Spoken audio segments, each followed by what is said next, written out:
Assalamualaikum warahmatullahi wabarakatuh. Perkenalkan, nama saya Muslikah Tri Suprapti. Di sini saya akan menyampaikan pemahaman saya mengenai teori perkembangan bahasa. Baik teman-teman, bahasa adalah bentuk komunikasi, baik itu lisan, tertulis, ataupun tanda yang didasarkan pada suatu simbol. Kemudian dari bahasa kita juga dapat menyampaikan perasaan dan pikiran seseorang.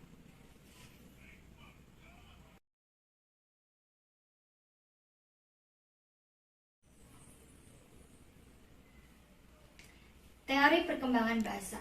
Ada beberapa teori yang menjelaskan. Yang pertama yaitu teori nativisme. Teori nativisme menjelaskan bahwa bahasa adalah faktor bawaan dari lahir. Contohnya yaitu ketika bayi berusia 3 bulan dia bergumam mau seperti itu. Yang kedua yaitu teori behavioristik. Teori behavioristik menjelaskan adanya stimulus maka terjadinya respon. Contohnya yaitu ketika kita bertanya kepada anak, siapa namamu? Maka anak itu akan merespon, namaku Aisyah. Yang ketiga yaitu teori konstruktif dari Vygotsky, Piaget, dan Gardner. Teori ini menjelaskan bahwa anak belajar optimal jika diberi kegiatan. Contohnya yaitu kita mengajak anak untuk bermain peran ataupun bermain yang lainnya. Yang keempat yaitu teori pragmatik. Teori ini menjelaskan bahwa anak belajar bahasa dari bersosialisasi. Contohnya, kita mengajak anak bersosialisasi dengan siapa saja, maka anak tersebut akan mendapatkan bahasa dari mana saja dan akan menyerap bahasa tersebut. Kemudian, yang kelima yaitu teori interaksionis. Teori ini menjelaskan bahwa komunikasi terjadi antara dua pembicara, yaitu adanya keselarasan baik pikiran, ucapan, dan nyambung dengan logika. Kemudian, contohnya ketika kita berbicara kepada seseorang, kita menunjuk kopi, maka yang kita ucapkan juga kopi.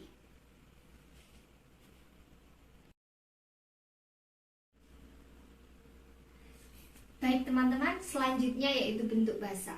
Brumley menjelaskan bahwa bentuk-bentuk bahasa ada 4, yaitu menyimak, berbicara, membaca, dan menulis.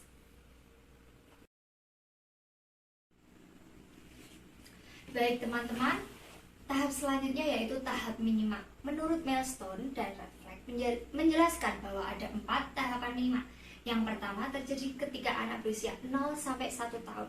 Pada masa ini atau usia ini, anak mengeluarkan suara bergumam. Seperti kita kalau mengartikan anak meminta makan, itu biasanya anak berbicara mam seperti itu. Kemudian anak bisa mengerti kalau dia sedang diajak berbicara. Tahap kedua yaitu terjadi ketika anak berusia 1-2 tahun. Dia mengerti kalau dia dipanggil seseorang. Kemudian dia juga tahu kalau permainan cilukba. Nah, kemudian kalau anak dipanggil itu biasanya menoleh. Contohnya Aisyah, dia menoleh. Kemudian ketika diajak bermain cilukba, dia mengatakan ba, seperti itu. Yang ketiga yaitu ketika anak berusia 3-4 tahun. Pada tahap ini anak menggunakan jarinya untuk menunjukkan jumlah. Misalnya ditanya, Aisyah, berapa umurmu? Umurku 4 tahun. Seperti itu. Yang keempat yaitu terjadi ketika usia anak 5-6 tahun. Pada usia ini anak dapat menceritakan kembali cerita yang disampaikan seseorang. Misalnya di sekolah, guru menjelaskan tentang cerita si kancil.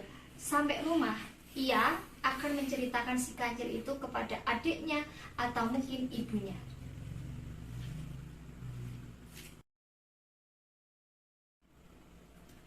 Baik teman-teman, tahap perkembangan selanjutnya yaitu tahap perkembangan berbicara. Ada 2, yang pertama yaitu egocentric speech. Ini maksudnya anak berbicara kepada dirinya sendiri atau monolog. Misalnya dia ketemu dengan kaca, kemudian dia menggunakan tangannya seperti ini, aku cantik, seperti itu. Yang kedua yaitu socialist speech. Terjadi ketika anak berinteraksi dengan temannya ataupun lingkungannya. Misalnya ketika anak baru saja pergi dari Surabaya, kemudian dia bertemu dengan temannya, Dia akan menceritakan apa saja yang dilakukan di Surabaya, seperti itu. Nah, social speech sendiri ini berhubungan dengan teori pragmatik.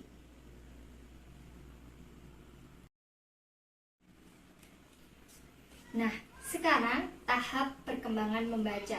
Yang pertama yaitu tahap fantasi atau magical stage. Pada tahap ini anak membawa buku kemana saja ia pergi. Misalnya seperti ini. Kemana saja anak pergi, ia akan membawa bukunya itu. Kemudian yang kedua yaitu tahap pembentukan konsep diri atau self-concept stage. Pada tahap ini anak berpura-pura membaca buku seperti ini.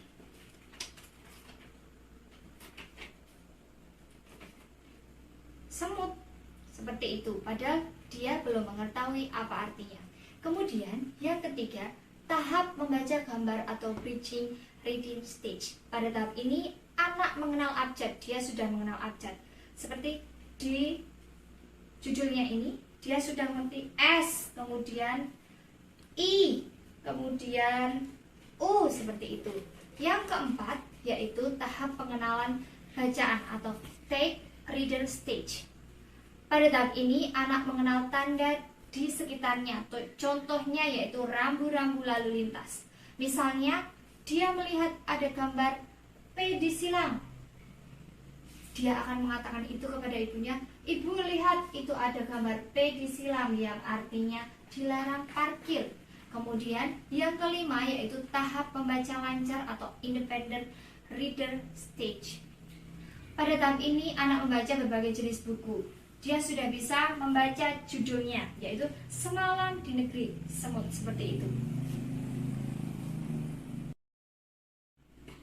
Baik, yang selanjutnya yaitu tahap menulis. Brewer menjelaskan bahwa ada 4 tahapan menulis. Yang pertama, scribble stage, yaitu tahap mencoret atau membuat goresan. Seperti ini. Anak membuat goresan atau coretan seperti ini. Nah, seperti ini adalah hasil dari scribble stage. Kemudian yang kedua adalah linear repetitive stage. Pada tahap ini anak mengulang linear atau garis seperti ini. Anak membuat garis yang sama seperti terus menerus. Ini hasil dari linear repetitive stage. Yang ketiga yaitu random letter stage. Pada tahap ini anak menulis secara acak. Anak menulis secara acak. Kemudian seperti ini. Ini hasil dari random letter stage.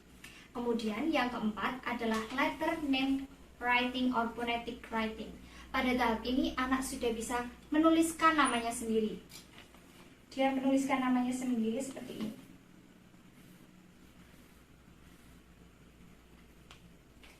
Ini hasil dari letter name writing or phonetic writing.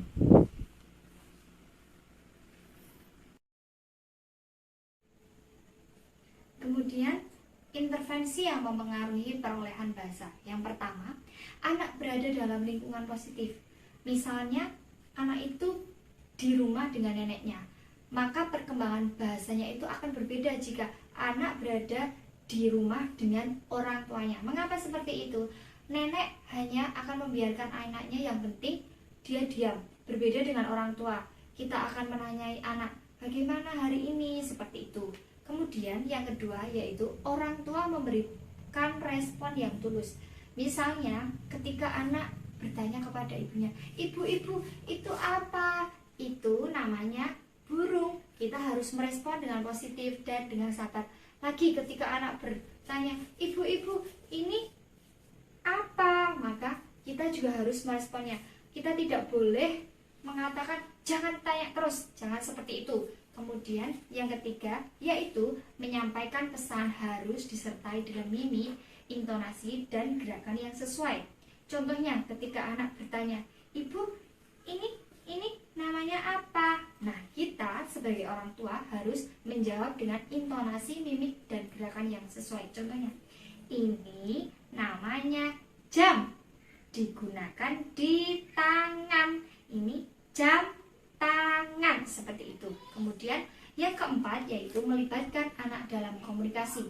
Contohnya, ketika kita akan membelikan baju, kita juga harus berkomunikasi dengan anak. Baju mana yang anak suka, baju mana yang anak ingin beli. Nah, melibatkan anak dalam komunikasi ini sesuai atau selaras atau berhubungan dengan teori pragmatik. Baik teman-teman, yang terakhir yaitu penerapan pengembangan kemampuan bahasa pada anak usia dini.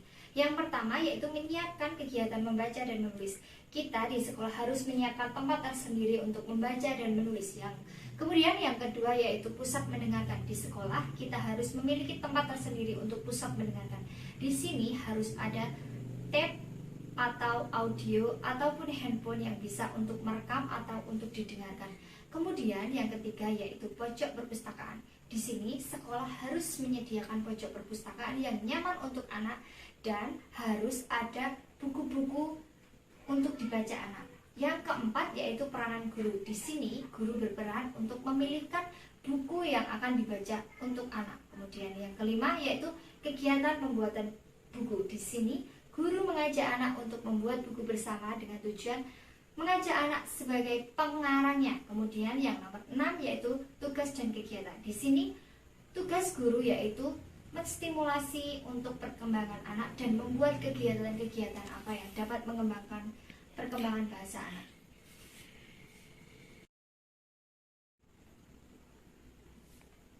Baik teman-teman, sekian pemaparan dari saya. Kurang dan lebihnya mohon maaf. Semoga pemaparan saya bermanfaat untuk kita semua. Wassalamualaikum warahmatullahi wabarakatuh.